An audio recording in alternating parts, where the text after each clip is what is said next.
समाज आपला कसा असला पाहिजे, देश कसा असला पाहिजे याची संकल्पना छत्रपती शिवाजी महाराजांनी हिंदवी स्वराज्याच्या संकल्पनेतून आपल्या सर्वांच्या पुढे मांडली। आणि ती मांडत असतानाच राजा जो हा रयतेचा असला पाहिजे, प्रशासन शासन हे रयतेचं असलं पाहिजे, त्यासाठी एक आदर्श त्यांनी आम्हाला सर्वांना आपल्याला घालून दिला।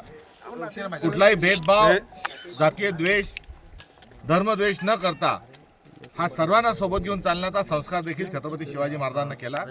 या छत्रपती महाराजांना अभिप्रेत असणाऱ्या शासन व्यवस्थेलाच आपण हिंदवी स्वराज्य म्हणतो। या हिंदवी स्वराज्य ती संकल्पना आहे।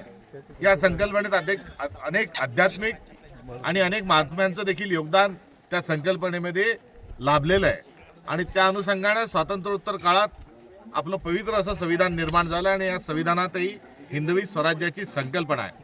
या संकल्पनेलाच काँग्रेसने जेव्हा स्वातंत्र्याची चळवळ सुरू केली तेव्हा स्वातंत्र्य आंदोलनात, स्वातंत्र्य चळवळीत केवळ सत्तेचं हस्तांतरण नव्हे तर व्यवस्था परिवर्तनाचे स्वप्न बघितलं आणि सदरची जी व्यवस्था परिवर्तन होती ही हिंदवी स्वराज्याच्या स्वरूपाची होती।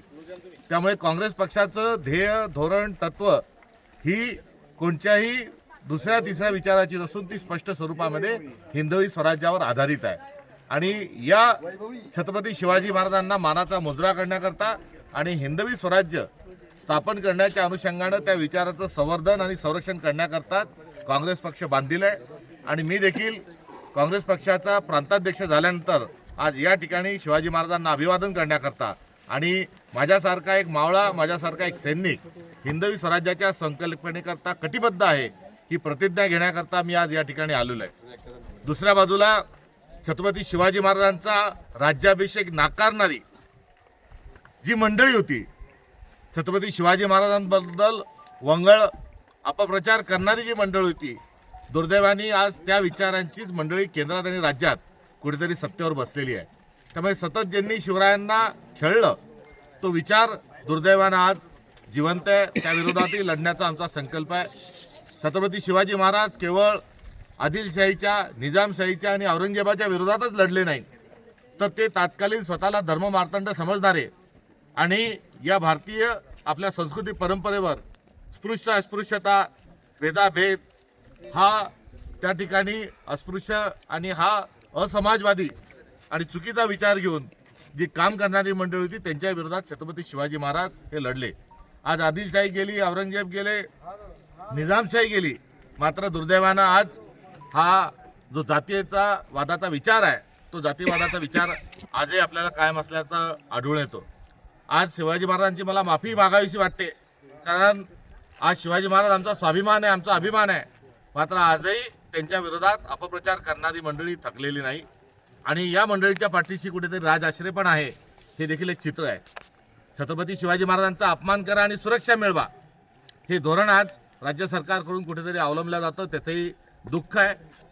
एक अभिनेता शिवाजी महाराजांबद्दल भलतं सलतं बोलतो, सरकार त्याच्यावर कारवाई करत नाही, अटक करत नाही, त्याला काळकोठडीत घालत नाही, तर त्याच्या घरापुढे पोलिसांचा पहारा देते, पोलिसांचं संरक्षण देतं।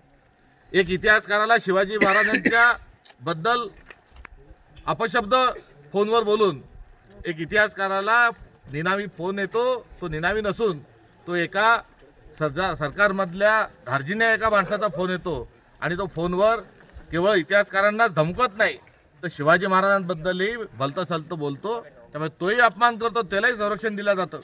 ज्या सावरकरांनी त्यांच्या साहित्यात शिवाजी महाराजांना स्थान दिलं नाही, संभाजी महाराजांचा अपमान केला, त्या सावरकर शिवाजी महाराजांचा, संभाजी महाराजांचा अपमान करतात आणि त्यांना पुरस्कार दिला जातो।